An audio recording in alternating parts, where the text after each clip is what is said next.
Hello students, कैसे हैं सारे। तो स्टूडेंट, आज हम क्लास 6 का chapter number 3 separation of substances के बारे में पढ़ेंगे। तो आप अपने आस पड़ोस बहुत सारी चीज़ें ऐसे देखते हैं अपनी रूटीन लाइफ में कि आपको कुछ ना कुछ किसी चीज़ से सेपरेट करना पड़ता है। आपको मिक्सचर मिलते हैं। आपको जैसे आप रोटियां बनाते हैं तो रोटियां बनाने से पहले आप आटे को छानते हैं, उससे जो उसके अनवांटेड पार्टिकल्स होते हैं उनको अलग करते हैं। फिर आप जब आप चाय लेते हैं तो चाय बनाने के बाद उसको आप छन्नी से छानते हो, उसके बाद ही चाय पीते हो। तो आप क्या करते हो, ये सेपरेट करते हैं सब्सटेंसेस को आप। ठीक है, इसी के बारे में हम आगे पढ़ेंगे। इस चैप्टर में बताया गया है कि हम कैसे सेपरेट करते हैं अलग अलग सब्सटेंसेस को। ठीक है, इसके बारे में हम पूरा डिटेल से इस चैप्टर में पढ़ेंगे आपके बुक के अकॉर्डिंग। ठीक है, आप ग्रेन को भी आप सेपरेट करते हो स्टॉक से जब आप उसको हार्वेस्ट करते हो। उसके बाद अब आप बटर लेते हो तो आप क्या करते हो, उसको कर्ड से लेते हो। ठीक है, जब आप मिल्क और कर्ड को क्या करते हो, चर्न करते हो, तो उसको उससे क्या होता है, सेपरेट होता है बटर, जिसको आप बड़े चाव से खाते हो। ठीक है,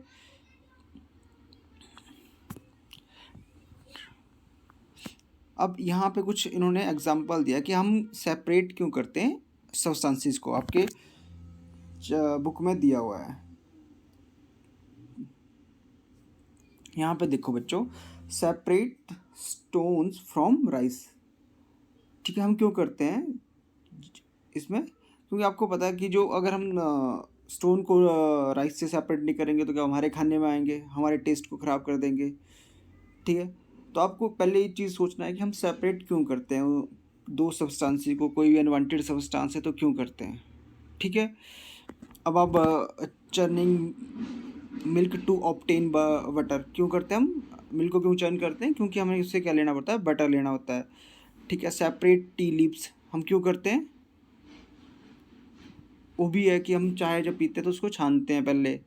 इसके अलग अलग होते हैं क्योंकि हमारे को कई बार किसी एक कंपोनेंट की ज़रूरत पड़ती है, किसी एक सब्सटेंस की ज़रूरत पड़ती है, किसी पार्टिकल वाले सब्सटेंस की ज़रूरत पड़ती है। तो हम क्या करते हैं, उसको जो दूसरा अनवांटेड जो हमारे को नहीं चाहिए होता उसको हम क्या करते हैं, अलग करते हैं। या तो हमारे लिए यूज़फुल नहीं होगा तब हम उसको क्या करते हैं, अलग करते हैं। ठीक है, या तो हम क्या करते हैं, उसमें जो इम्प्योरिटीज़ होती हैं, जो भी उसमें हार्मफुल चीज़ें होती हैं, उनको क्या करते हैं, हम अलग करते हैं। ठीक है, इसको अलग कैसे करते हैं वो हम आगे पढ़ेंगे। क्या करते हैं हम, या तो छान के करते हैं या हाथ से पिक करके करते हैं। ठीक है, या हम कुछ अलग अलग कंपोनेंट यूज़ करते हैं जिससे हम क्या कर सकते हैं, उस सब्सटेंस से अब जो अलग अलग कंपोनेंट हैं उनको सेपरेट कर सकते हैं। ठीक है, आपकी बुक में दिया है मेथड ऑफ सेपरेशंस। ठीक है, हम क्या करेंगे, simple we will discuss some simple method of separating substance that are mix together. हम क्या करेंगे, जो सब्सटेंस मिक्स होते हैं उनको अलग करने वाले जो भी सिंपल मेथड होते हैं, जो हम डे टू डे लाइफ में हमारे यूज़ होते हैं, उसके बारे में पढ़ेंगे। हैंड पिकिंग, सबसे पहले आता है हैंड पिकिंग।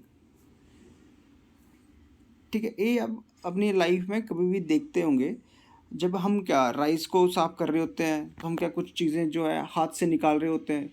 आप भी कुछ काम कर रहे होते हैं, जैसे आप चीनी में कुछ अलग से स्टोन वगैरह आ गए तो आप क्या करते हैं, उसको हाथ से पिक करके अलग करते हैं, तो उसको क्या बोलते हैं हम, हैंड पिकिंग। ठीक है, हाँ, लेकिन हम हमेशा याद रखना, जो हैंड पिकिंग वाले जो मेथड है वो हमेशा ऐसा होता है, अगर जो इम्प्योरिटीज़ जो होती हैं वो क्या होती हैं, यहाँ तो अलग से उनका लार्ज साइज़ बड़ा होता है। ठीक है, या वो स्मॉल क्वांटिटी में हमारे से कंपोनेंट्स हैं तब हम उसको यूज़ करते हैं हैंड पिकिंग को। ठीक है, जो आपकी बुक में यहाँ पे भी देखो, हैंड पिकिंग कैन बी, यहाँ पे देखिएगा, this method of hand picking can be use for separating slightly larger size impurities like the piece of dirt, stone and husk from wheat, rice or pulses. The quantity of such impurities is usually not very large. In such situation, we find that hand picking is convenient method of separating substances. ठीक है, hand picking के बारे में हमने पढ़ा कि हम हाथ से उसकी इम्प्योरिटीज़ को निकालते हैं, ठीक है। लेकिन क्या इसमें क्या कंडीशन होती है, जैसे जो भी इम्प्योरिटीज़ है उसका साइज़ थोड़ा बड़ा होना चाहिए, लार्जर होना चाहिए स्लाइटली। और इसमें क्या होना चाहिए, जो क्वांटिटी है इम्प्योरिटीज़ की वो ज़्यादा बड़ी नहीं होनी चाहिए, ज़्यादा लार्ज नहीं क्वांटिटी में नहीं होना चाहिए, ठीक है। दूसरा होता है थ्रेशिंग। थ्रेशिंग में क्या होता है, आप क्या करते हो, आपके आसपास अगर आप गांव से हो या शहर से भी हो तो आप देखते हैं, जब आप गांव जाते हो कहीं पे तो आप देखते हैं व्हीट या पैडी के हम क्या करते हैं, बंडल्स बनाते हैं। जो फार्मर्स होते हैं वो बंडल बनाते हैं और उसको क्या करते हैं, जब उसको हार्वेस्ट करते हैं उसके बाद क्या करते हैं, वो बंडल बनाते हैं उसके, और क्या करते हैं, या तो उसको हाथ से मारते हैं किसी चीज़ पे तो उससे क्या होता है उसको अलग करते हैं, या तो हम मशीन का यूज़ करते हैं। क्या करते हैं, मशीन का यूज़ करते हैं। यहाँ पे आप देखोगे तो ये क्या कर रहा है, यहाँ पे हाथ से मार रहा है इसके ऊपर, तो उसको बोलते हैं थ्रेशिंग, ठीक है। इसमें हम यहाँ पे पढ़ेंगे, यहाँ पे देखिएगा इस थ्रेशिंग प्रोसेस में क्या होता है, the stalks are beaten to free the grain seeds. मैंने बोला किसी पत्थर पे मारेंगे या हम कुछ और चीज़ ले लेंगे जिससे हम क्या करते हैं, जो भी स्टॉक्स होता है उसको मारते हैं, जिससे क्या होता है जो ग्रेन सीड्स होते हैं वो क्या करते हैं, अलग हो जाते हैं, ठीक है। या तो हम क्या करते हैं थ्रेशिंग को ब्लॉक्स की से कर लेंगे, या तो मशीन का यूज़ कर लेते हैं, क्योंकि मशीन का यूज़ हम तब करते हैं जब लार्ज क्वांटिटी में हो ग्रेन्स हमारे पास, तो हम क्या करते हैं मशीन्स का यूज़ करते हैं। आप देखते होंगे कि बहुत बड़ी बड़ी मशीन्स यूज़ कर रही है। फिर उसके बाद आता है विनोइंग का, क्या आता है, विनोइंग का। विनोइंग में आप देखते होंगे कि ये वाला मेथड यहाँ पे देखिएगा, हम क्या करते हैं, जैसे आप कई बार मिट्टी फेंकते हो, आपके हाथ में मिट्टी या पत्थर है, स्टोन्स है या डस्ट होगी, तो आप क्या करते हैं, जब आप हाथ को ऊपर रखेंगे और थोड़ी थोड़ी हवा चली होगी, विंड फ्लो कर रही होगी, तो उससे क्या करते हैं, जैसे आप नीचे को फेंकते हैं तो जो पत्थर है वो तो नीचे गिर जाता है, लेकिन जो डस्ट है वो क्या कर जाती है, उड़ जाती है, ठीक है। तो इसी तरह हम भी यहाँ पे अपने कुछ कंपोनेंट्स को यूज़ सेपरेट करने के लिए विनोइंग का यूज़ करते हैं। आपने समझ लिया क्या करते हैं, हम हाथ में क्या करते हैं, हम कुछ मिट्टी और पत्थर लेंगे, जब आप क्या करेंगे, ऊपर से हवा चल रही है तो आप क्या करेंगे, हवा की डायरेक्शन में हाथ को ऊपर उठाएंगे और आप नीचे को फेंकेंगे, तो आप देखेंगे जो हैवी पार्टिकल्स होता है वो नीचे गिरता है, जो स्मॉलर पार्टिकल जो डस्ट है वो क्या करती है, हवा के साथ फ्लो कर जाती है, ठीक है। इसमें यहाँ पे आपकी बुक में लिखा हुआ, this method of separating component of mixture is called winnowing. Winnowing is used to separate heavier and lighter component of mixture by wind or by blowing air, ठीक है। इसमें क्या करते हैं, आप देख रहे हो कि हवा की जो एयर की डायरेक्शन है वो इस साइड है, इस साइड हवा जा रही है, तो क्या होगा, जो बड़े बड़े पार्टिकल्स हैं वो तो नीचे गिर जाएंगे, लेकिन जो छोटे छोटे पार्टिकल्स हैं वो आगे फ्लो कर जाते हैं, ठीक है। तो हम क्या करते हैं, विनोइंग का यूज़ क्या करते हैं, जैसे कोई हमारे पास दो पार्टिकल्स हैं तो हम क्या करते हैं, उसको अगर कोई हैवी है और लाइटर है तो उसमें हम क्या करते हैं, हवा विंड की हेल्प से उसको अलग कर ले देते हैं, ठीक है।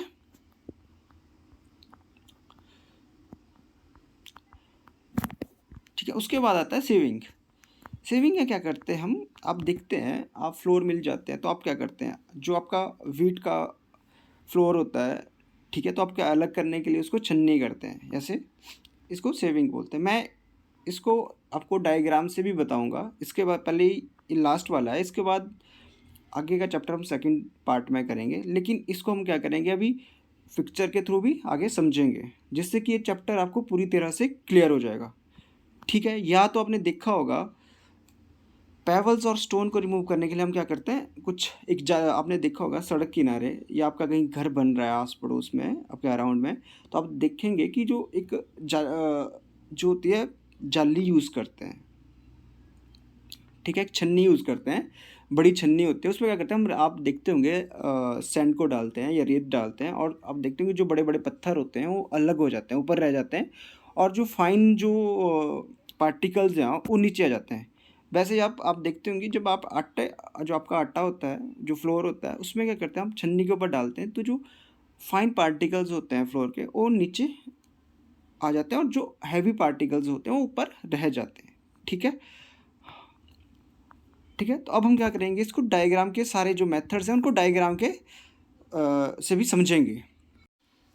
बच्चों इस डायग्राम में आप देख रहे होंगे, ये हम क्या कर रहे हैं, जो मैंने सबसे पहले बताया था कि हम मिल्क या कर्ड से जो बटर निकालते हैं। तो बच्चों आप देख रहे होंगे यहाँ पे देखो, पहले सिंपल मिल्क था, उसके बाद उसको क्या क्या निकाल दिया हमने। जो भी आप देखोगे लास्ट में ये चीज़ क्या है, ये चीज़ है बटर।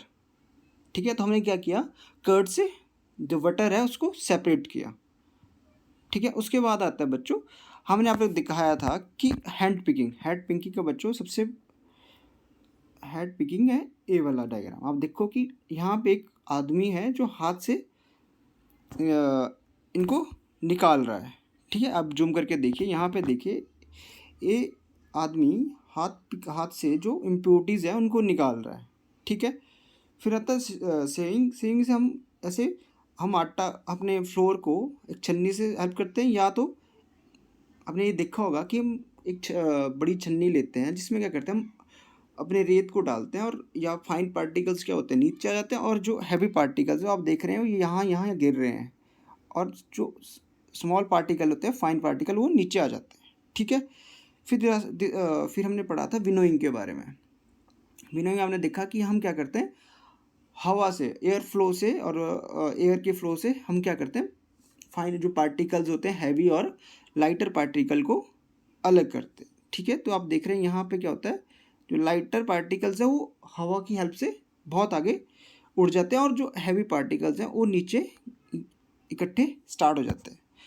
ठीक है, अब हम और देखेंगे, इसको बोलते हैं थ्रेशिंग, जिसके बारे में हमने पढ़ा। थ्रेशिंग में क्या करते हैं, देखो यहाँ पे ये लेडीज़ हैं, तो ये क्या कर रही हैं, जो भी बंडल्स इन्होंने हाथ में पकड़े हैं इनको क्या कर रहे हैं, ये टंकी के ऊपर यहाँ पे हार्ड सब्सटेंस के ऊपर, यहाँ पे देखिएगा,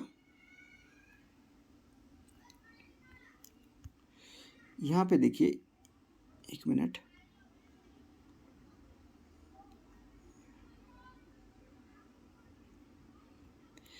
यहाँ पे देखो, यहाँ मार रहे हैं, ये बंडल्स इनके हाथ में है, जिससे क्या हो रहा है, जो ग्रेन्स है वो इससे अलग हो रही है, बंडल से अलग होकर नीचे गिर रही है, तो इसको क्या बोलते हैं, थ्रेशिंग। क्या बोलते हैं बच्चों इसको, थ्रेशिंग।